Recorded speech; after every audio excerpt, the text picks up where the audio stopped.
welcome founder, CEO, and journey mapper in chief, heart of the customer. Please put your hands together for Mr. Jim Tincher. All right, thank you so much. All right, love being here. I've been enjoying watching the show. And so let's go ahead and hop into it here as we talk about rethinking customer experience to improve customer journeys. And I need to begin with a little bit of a confession. I love that introduction. It was a lot of fun. Of course, I wrote it, so maybe it has something to do with it. But what you didn't hear about me is something that's really important to know, which is that 12 years ago, I led the world's least effective customer experience program. A little bit of my background is I started out in small business, which of course is very customer focused. I then went to Best Buy, a US based retailer, which again, customer centricity was core to what we did. And then I joined a very large Fortune 25 organization. And at that point, I was a little naive. I just believed that every company was customer obsessed. And that's where I learned that, well, some companies do it differently. As I came in, I discovered that literally nobody in marketing or product development had ever met a client. They didn't need to, they didn't think.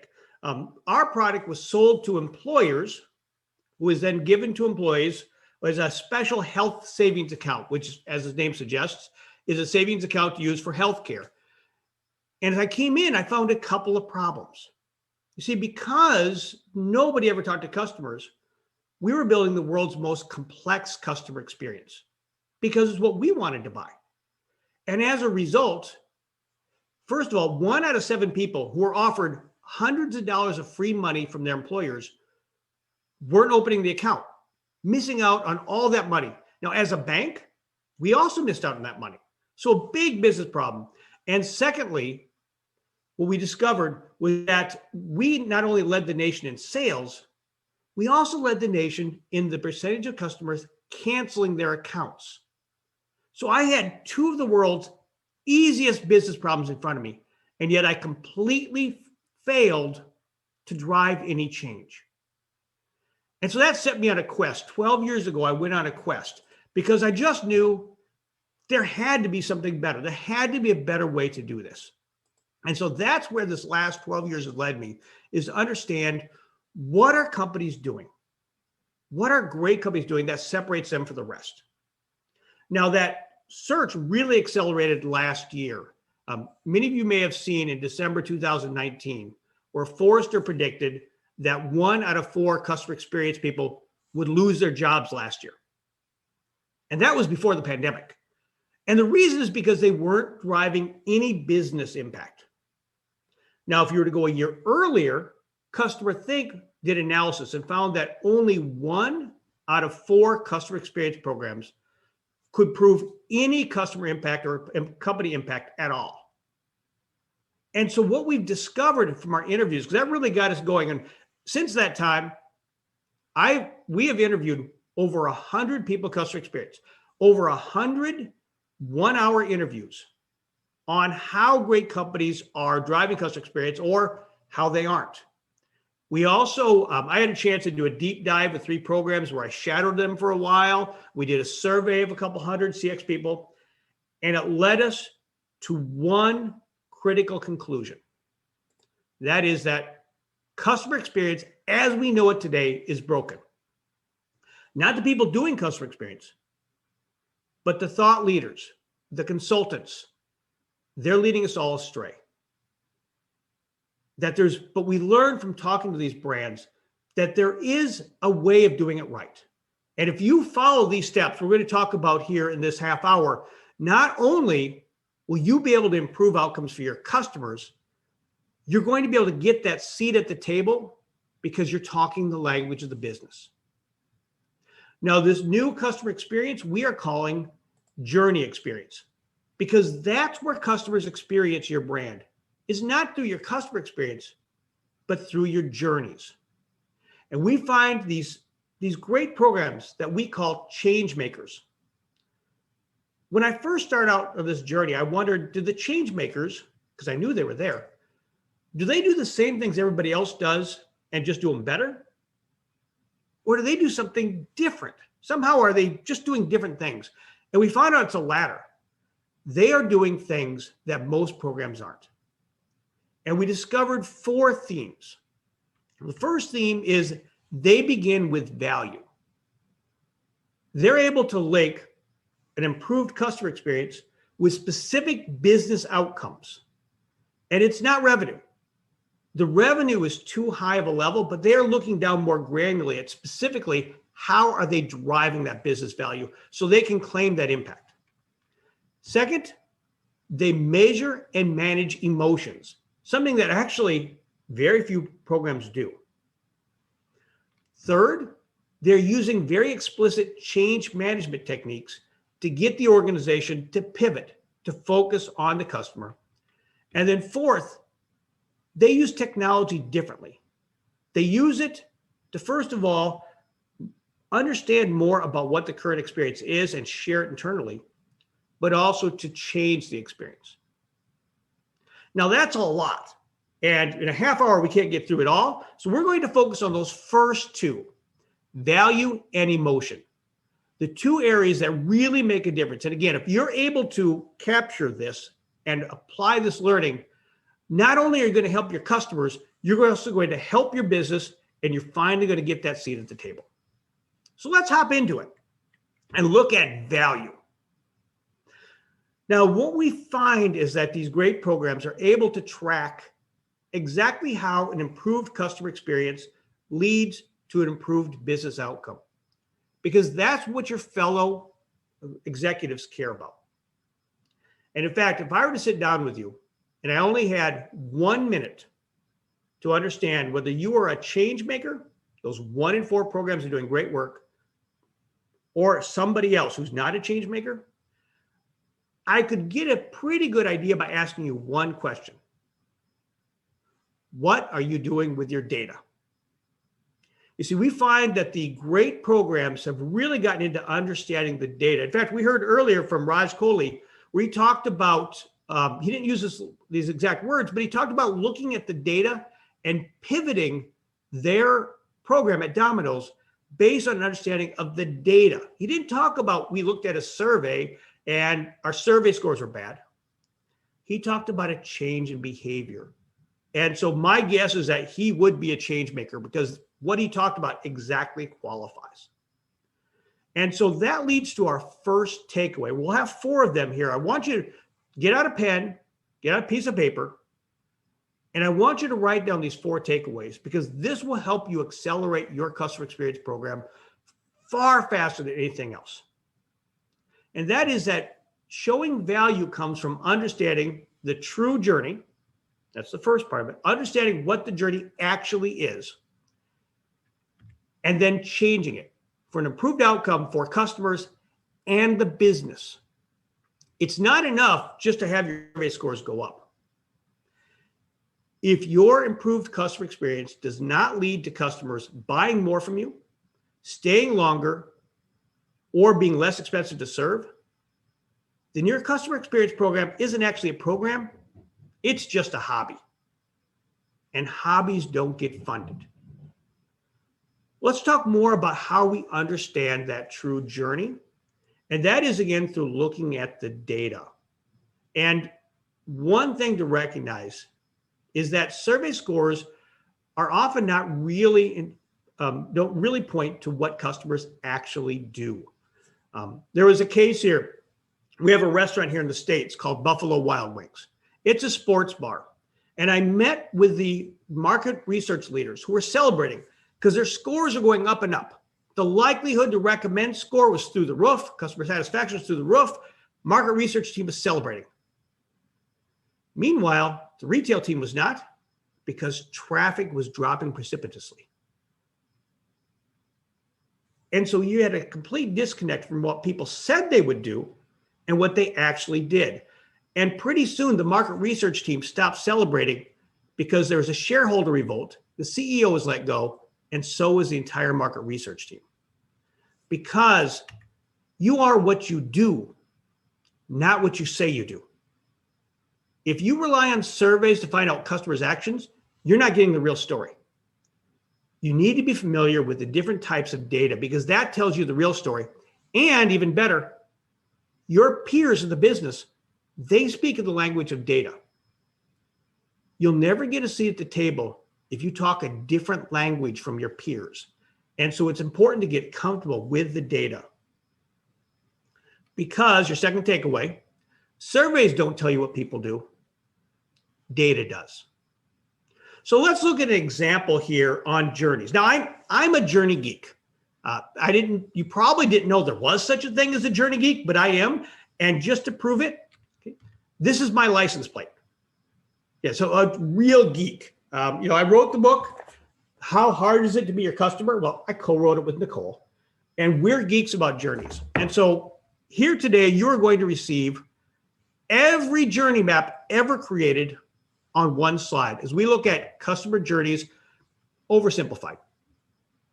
Now, I know the true journey begins with a customer need, a customer problem, but we're going to jump in when you start seeing customer, which is your customer does something. Maybe they go to your web page to order a product. Maybe they call you with an issue.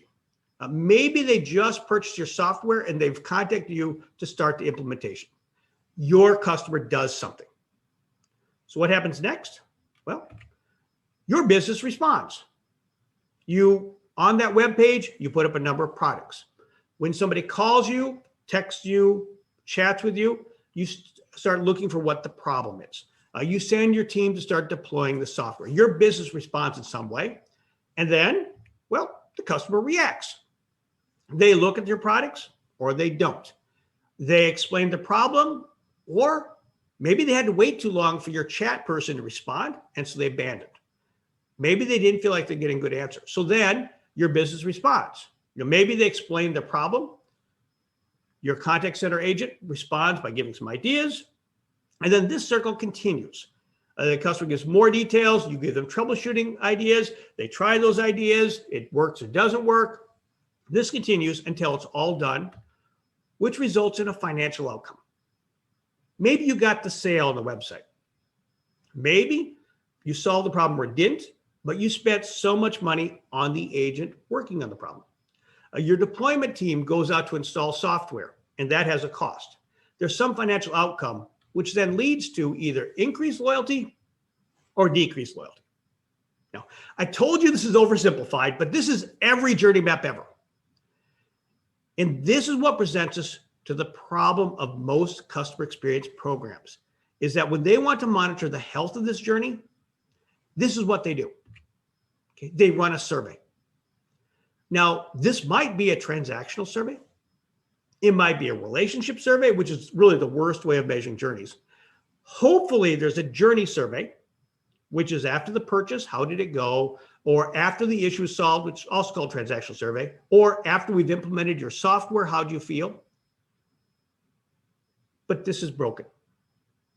If you've read Daniel Kahneman's work on Thinking Fast and Slow, he tells you we live under the tyranny of the remembering mind, which means if I ask you about the experience when it's done, you'll give me information, but it's not true. It's highly filtered. It's not at all the real journey. It's what we remember. He talks about how what we recall is disproportionately impacted by the peak point of pleasure or pain and the way the journey ended. If you're deploying software and the whole journey was great, but you missed your deployment date, it'll be remembered as being worse than actually if the journey was only mediocre, but you hit your date. If we only do a survey at the end, we're only getting a partial picture. This is what a change maker does to better understand the journey. As he or she begins with segment data to understand who the customer is and their behavioral data. When they had a question, did they chat us? Did they email us? Did they call us? Did they go on Twitter? And they start with this behavioral data. Then when the business responds, they bring in the operational data. Let's use an example of a chat email support.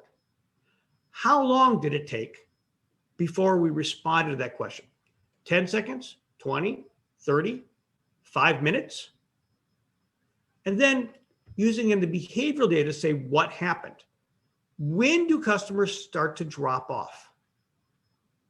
Whether that's in a manufacturing, so when we miss our delivery date, what do customers do?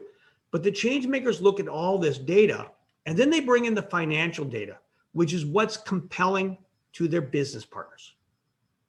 Again, if I could ask you just one question to determine whether or not you're a change maker, it would be, what are you doing with your data? And the answer for more programs is, what? Data is the heart of the customer journey. And so let's look at an example. Now, this is a mythical journey map, but it's informed from a real one. Sage is not a real software company, but pretend it is for a minute, and look at this journey. Now, you probably can't read the text, and that's okay, but you know it's not a great journey. First of all, there's actually a visual superiority impact, which is that if it's highly visual, people remember it better and they understand it better. But I want to zoom in. Let's look at that second moment of truth, again, very negative. And what we see is that, not again, why does Sage have to change the date? So Sage changed the expected date of deployment. And if you're talking to an executive, yeah, that's bad. But how much more powerful it is if you add in this, which is 45% of the time, our projects are delayed because we don't have capacity to get it done.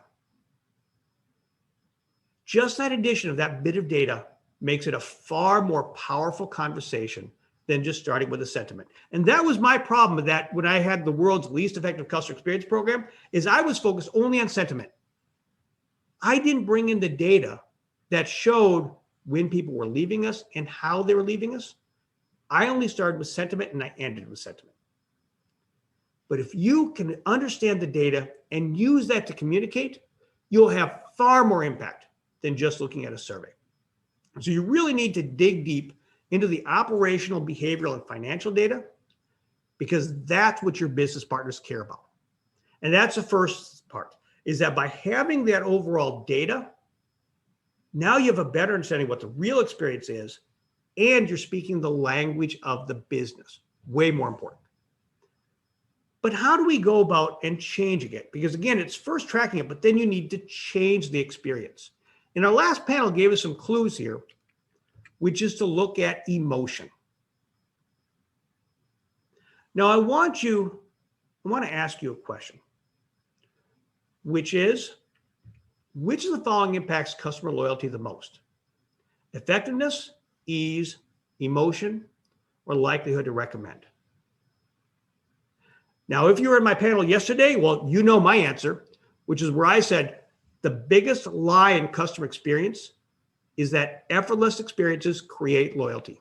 They don't. They do prevent disloyalty, which is important. But if you want to create a loyal customer, one who is inoculated for when problems happen and will stay with you, that requires you really to focus on emotions. Forrester and Qualtrics's XM Institute don't agree on a whole lot, but they both show that emotion has a far greater impact on loyalty than either effectiveness or ease, and likelihood to recommend really isn't even a thing. But that probably didn't surprise you. If we'd done a live poll, my guess is most of you would have said emotion. No big deal, right? So let me ask you a follow-up question. Do you explicitly measure your customers' emotions? And as a reminder, likelihood to recommend is not an emotion. Satisfaction, you could make an argument, but really isn't. And effort and ease, none of these are emotions. And from our work, again, across hundreds of CX professionals, we've involved over 300 over the last year, is that there's an overwhelming answer to this question, which is no. We all know that emotions are a critical part of the experience, but almost no programs are explicitly measuring it. Now, the last panel talked a little bit about fear as an emotion. Let me just talk about that. Fear can be a powerful emotion, especially in the short term. In the short term, it can be a big driver of action.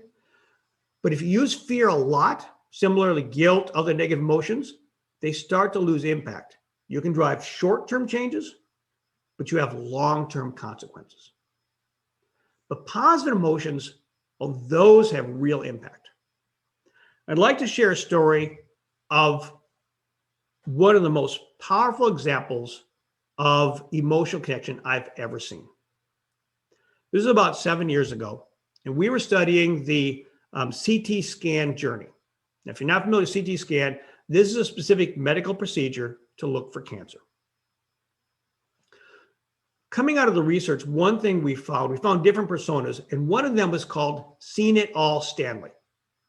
Stanley loves the hospital. His aunt was saved in the emergency room.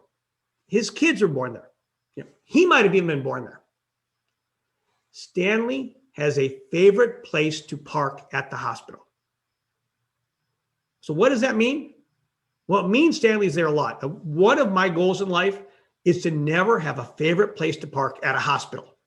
It's not a great thing, but he has one because he's there a lot. And when I talked to one of the Stanleys, we were in the room, had the people behind the glass, been a long day. It's about 9 o'clock at night.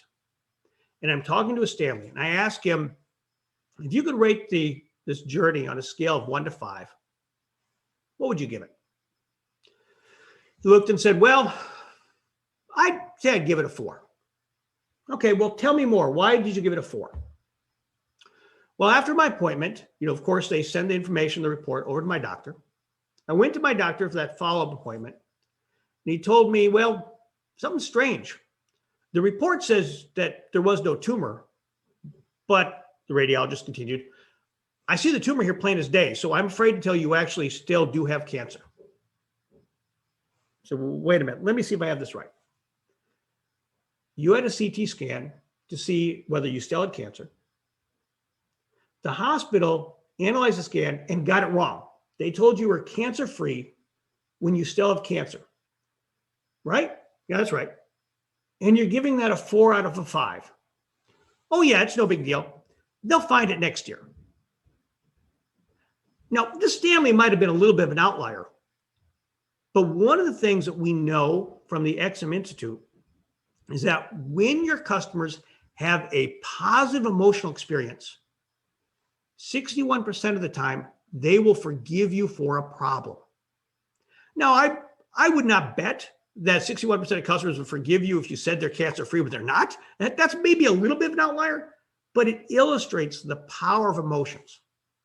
By the way, when your customers do not have a strong emotional experience, only 11% will forgive you. But let's go back to the previous slide. Very, very few brands, I've only found 4, actually explicitly measure their customers' emotions. We instead focus on likelihood to recommend, which is not, if I were to ask you about 2 brands you like, I want you to think about one brand you like and one you're like so-so. And if you were to write down why they're different, I'll bet you any amount of money, nobody in this room says, well, I would give this one a 10 on likelihood to recommend and this one a 6. That's not how we think. But if you said this one empowers me and this one frustrates me, that's how customers think.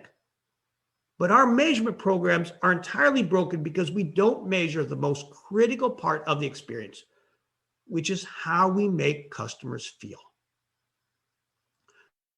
The key takeaway is that effectiveness and ease are table stakes. Effectiveness and ease will prevent disloyalty, but they will not inoculate the customer. As I said yesterday, the world's easiest experience is the water company. You turn on the faucet, water comes out. And as one of my fellow panelists, Roy, called out, you can't switch your water utility, so let's use electricity. Again, plug something in, it should work. But in much of the world now, we're starting to get the ability to choose electric companies.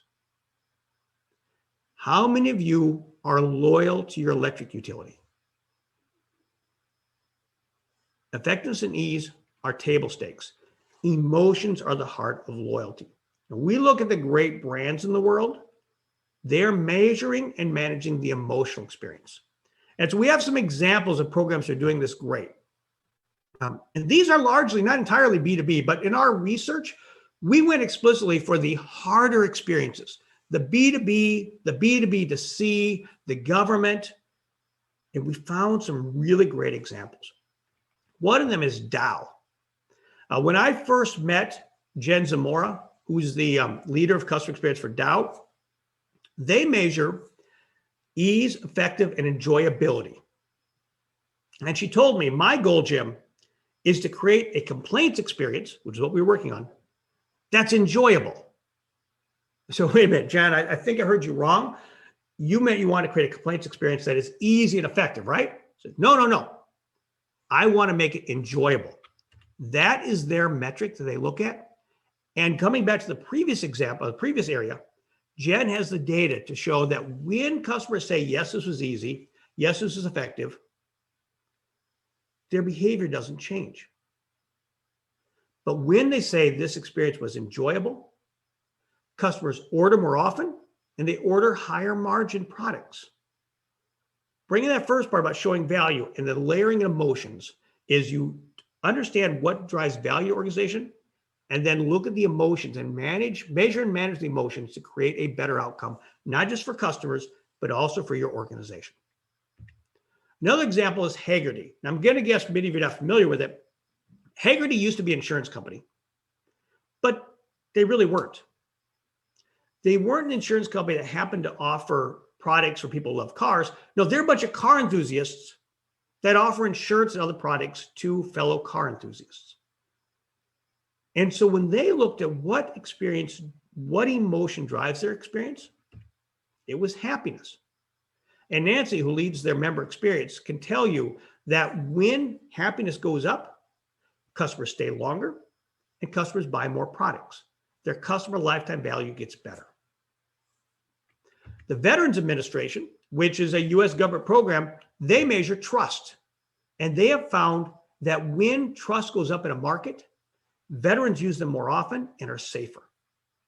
And my last example is UKG, formerly Ultimate Software, which is a payroll software in HR. And in their case, what they learned, Roxy studied 30 different emotions to find what most drove loyalty, and she found it's confidence. And I want to give you a final example here that really shows the power for you specifically when you measure emotions instead of Net Promoter Score. So I want you to picture yourself in a meeting with a senior stakeholder. Could be the CFO, could be the head of sales, marketing, or actually let's look at the head of your product group. And you're talking about one specific product. Which report would you rather give that leader? Your customers of this one product have an NPS score of 12 when the average is 37. That is what 95% of CX programs deliver today, which immediately leads to, okay, that's bad, right? What do I need to do to improve it? What if instead you were able to give this report? Now, these numbers are made up. This is not real UKG, but this is what UKG does. 20% of the customers of your product report being confident, while the average of our overall portfolio is 53%. Oh, now you're starting to drive action. Worse, 34% are frustrated compared to 10% overall. You're immediately driving towards action. Okay, now they still want to know why are they not confident and why are they frustrated? But which type of reporting is going to drive more action to your company? It's the second, it's using emotions, which leads us to key takeaway number 4. You need to first understand your customer's existing emotions, then start measuring and managing them, because that is how you start to drive an improved experience. So understand your customer's existing emotions and start measuring and managing them. By the way, if you're doing a great job with our other 2, change management technology, I want to hear from you. We are still doing interviews, getting ready for the book, and these are areas we want to hear from. But as a wrap up, your 4 takeaways. Number 1, value comes from understanding the true journey, then changing it for an improved outcome for customers and the business. Number 2, surveys don't tell you what people do. Data does. Get to know your data. Number 3, effectiveness and ease are table stakes. Emotions are the heart of loyalty. And lastly, you need to first understand your customer's existing emotions, then start measuring and managing them. If you're able to do this, by, first of all, showing that value, measuring it and showing how you're improving it, using emotions to manage it, and then the two we didn't get to today, which is use change management to get the organization to adjust, and technology to create a long-term better experience. If you can do that, not only will you improve outcomes for customers and for your business, not only will you get a seat at that table you've been looking for this whole time, but you can have bragging rights and say, hey, I'm a way better customer experience leader than that Jim Tincher guy. Thank you, Customer Fest. I've really enjoyed being part of this. Thank you very much, Jim. This was, I think, I've been talking about panels being perfectly tied together, but you kind of went ahead and gave us even fresher perspectives and still got everything tied together. So thank you very much for this closing keynote address. I'm looking forward to many of our participants reaching out to you, connecting with you, because you've just shared your coordinates. So thank you very much. Thank you. Thank you. And Jim, the last time around that we did this, you came across with an entire panel. Are you ready for the Customer Fest energy right now? I am ready. Yes. Okay. Okay. So when I say customer, you say fest. Ready? 3, Ready. 2, 1, go. Customer. Fest. Customer. Fest. Well, we're leaving everyone with the right kind of energy. Jim, thank you so much for helping us come to the close of the Customer Fest Show 2021 powered by Zendex. Thank you for your time right here with us. We really appreciate it, and joining us the previous day and today as well, and all the learnings, the rich experiences that you've shared with us. Thank you very much. Thank you. I've really enjoyed it.